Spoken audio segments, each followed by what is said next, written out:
What's going on, everybody? Welcome to another brand new installment of Renegades Reviews, exclusively here as always on the Casa D18 Studios channel.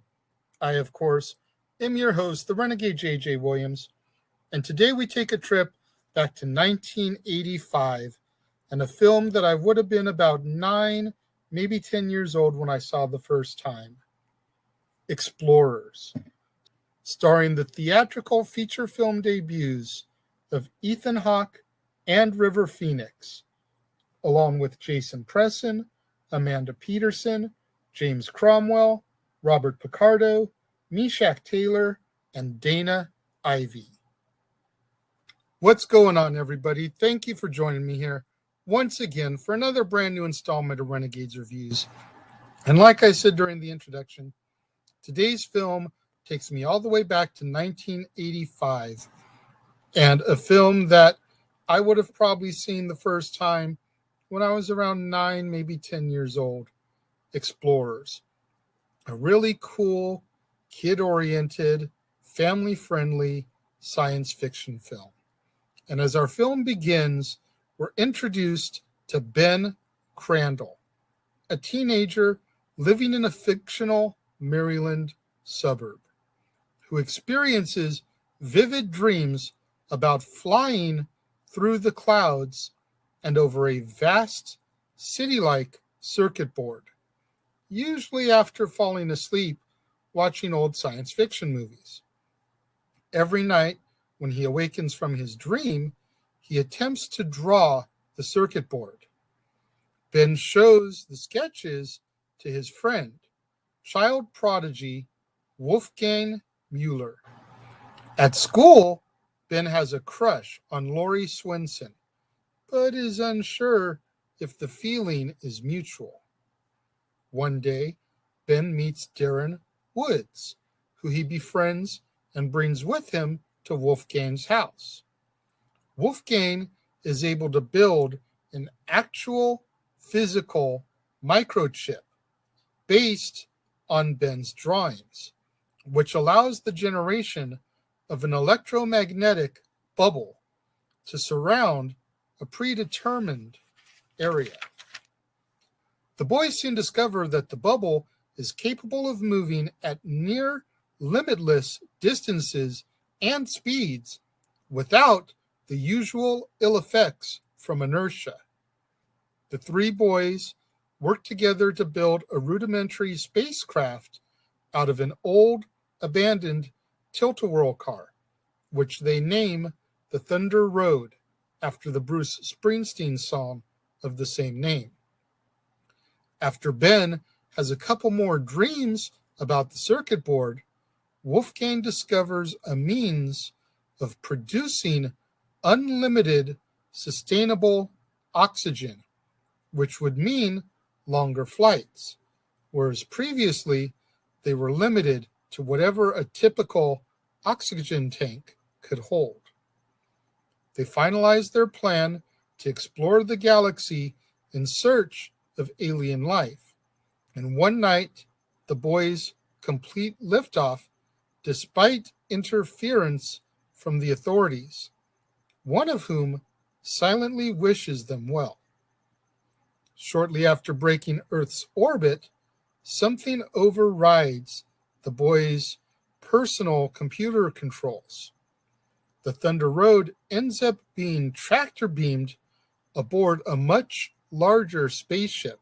When the boys venture out to explore the ship, they eventually meet two aliens, Whack and Neek, two green-skinned aliens whose knowledge of Earth comes almost entirely from pop culture, particularly old television reruns. The young explorers hit it off with the extraterrestrial hosts until the ship is suddenly intercepted by an even larger alien vessel. The aliens fake an attack by space pirates, and Whack urges the boys to leave.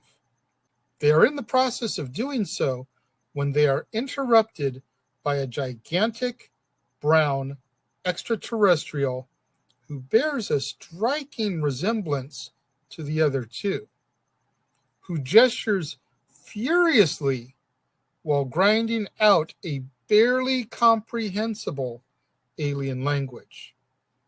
As it turns out, Wack and Neek are brother and sister who have taken their father's ship out for a joyride, sending the dreams to the boys in the hopes of meeting humans.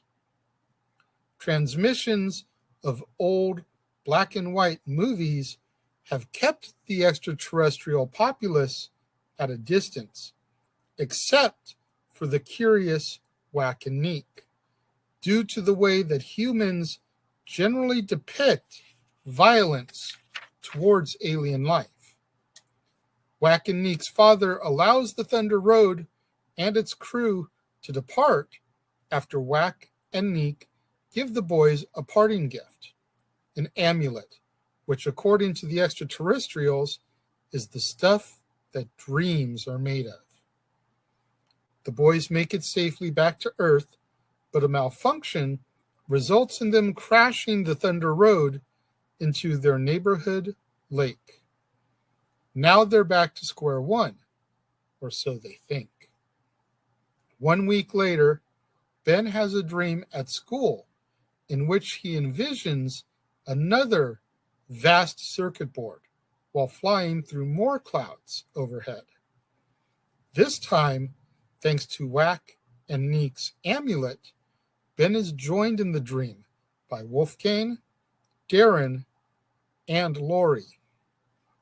They proclaim that the circuitry is really complicated and wonder where this one will take them once they have constructed it. Our film ends with Laurie smiling at Ben while holding his hand. Again, man, just kind of like Cloak and Dagger. This is just a really fun, really sweet, really adventurous 80s family kids movie. Like, you've got a little bit of the love overtone there between Ben and Laurie. And even when they're on the ship with the aliens, there's implied feelings between Neek and Wolfgang. But it's just good-hearted family entertainment. And I honestly feel that movies like this don't really get made that much anymore. Some people may go back and look at it now and be like, man, that is so hokey. Why are you so high up on this? This is my childhood, man. This is what I was raised on.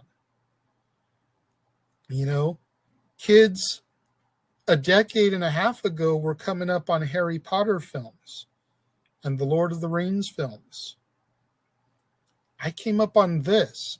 I came up on Cloak and Dagger. You know, I came up on some of the movies we'll do towards the later part of the month. This was my childhood. So while kids today may look at this and think it's boring, you've got to keep in mind, you know, when Explorers was coming out was just before the Challenger disaster, where we were going to send the first civilian into space. So for a film where 3 kids get to go explore outer space, dude, it's awesome. Awesome. Robert Picardo. This is the first time I had ever heard that name. First time I met that actor. He plays 3 different roles in this film. He's Wack and Neek's father, and he plays a live-action character. I believe his name was Starkiller. And they, taking the Thunder Road out for their first test flight, they go to a drive-in, and there's a science fiction film on the drive-in, and he plays the human main character of that film. So you've got him in 2 suited characters and a human character. awesome. First thing that I ever knew Robert Picardo for was this film right here. I love this film. I'm not going to give it a 5-star. I don't feel that would be fair. There are a couple parts in the film that I feel drag a little bit, especially now as an adult watching it back. When you were a kid, I didn't think nothing of it. But going back watching it now, there's definitely a couple parts that I feel drag. As such, I'm going to give it 4 stars. I feel that's pretty fair for me. You know, it's better than a 3-star film, but I can't really give it 5. So I feel giving it 4 is a nice compromise there, middle of the road. Like I said, this is River Phoenix and Ethan Hawke's very first film. Of course, some of you know the tragedy that befell River Phoenix later on in his life. What a career that was lost as it was just starting to really come together. So it's always kind of nice to go back and take a look at those early films when he was so young and wide-eyed and innocent. Ethan Hawke has gone on to have a tremendous career as well. Nothing bad to say about Ethan Hawke. 4 stars out of 5 for me when it comes to Explorers. Have any of you guys out there watching this seen this film? If you have, let me know what you think. If you're watching the premiere, leave your thoughts and comments over here. If you're watching later in the day on demand, leave your thoughts and comments down here. Again, though, much like I did with Cloak and Dagger, I implore you, if you've never seen this film, give it a chance. Look it up on Vudu, look it up on Hulu, Amazon. You may have to pay a couple bucks to rent it, but watch it and give it a shot. I honestly think that there's some of you guys out there, if you're into science fiction films, you'll get a kick out of this. I'm curious to see if any of my fans out there, except for family that I know that may watch this, I'm curious to see if any of you guys have heard of this film, and if so, what you think. So, please, let me know. Once again, thoughts and comments over here if you're watching the premiere, thoughts and comments down here if you're watching on demand. But whatever you do, when you get out there on social media, let's try to get those hashtags trending. Hashtag Casa D18 Studios, hashtag Renegades Reviews, hashtag Renegade Returns, and of course, the ever popular hashtag Shenanigans.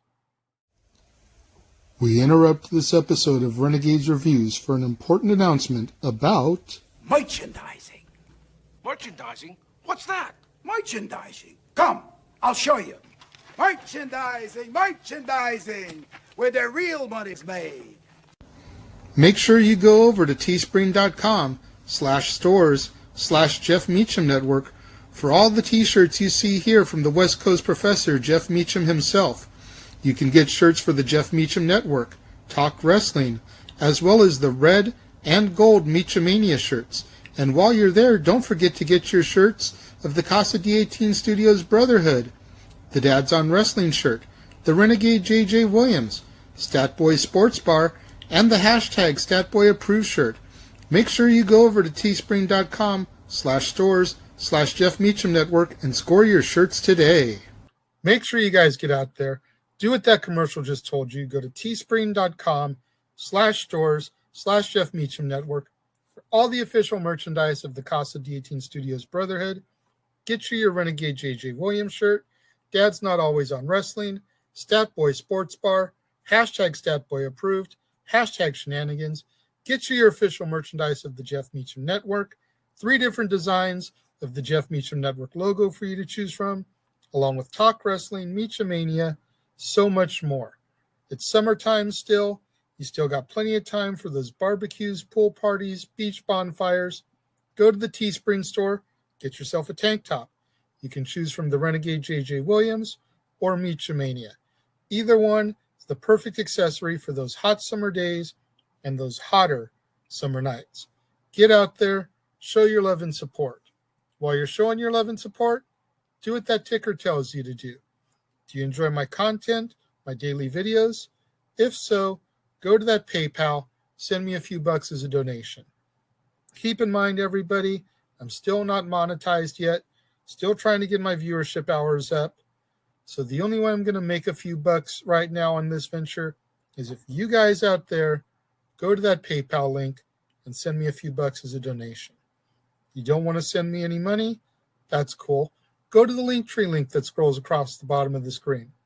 Keep in mind, like I've said every day this month, it's my birthday month. August 22nd is my birthday.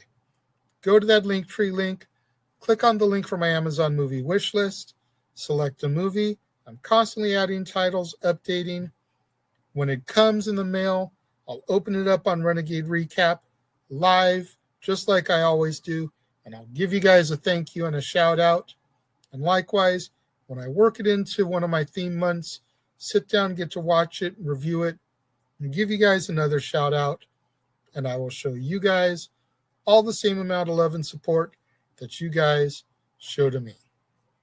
Make sure you guys tune in tomorrow, right back here on the Casa D18 Studios channel for another brand new installment of Renegades Reviews when we jump ahead 30 years to 2015's Pixels, starring Adam Sandler, Kevin James, Josh Gad, Michelle Monaghan, Peter Dinklage, Sean Bean, Jane Krakowski, Afion Crockett, Ashley Benson, Dan Aykroyd, and appearances by Serena Williams and Martha Stewart as themselves.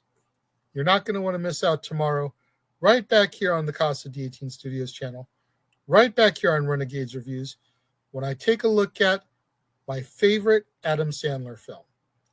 I know it's a bold statement out there with films like Happy Gilmore, Billy Madison, The Waterboy, The Wedding Singer, all out there for choosing.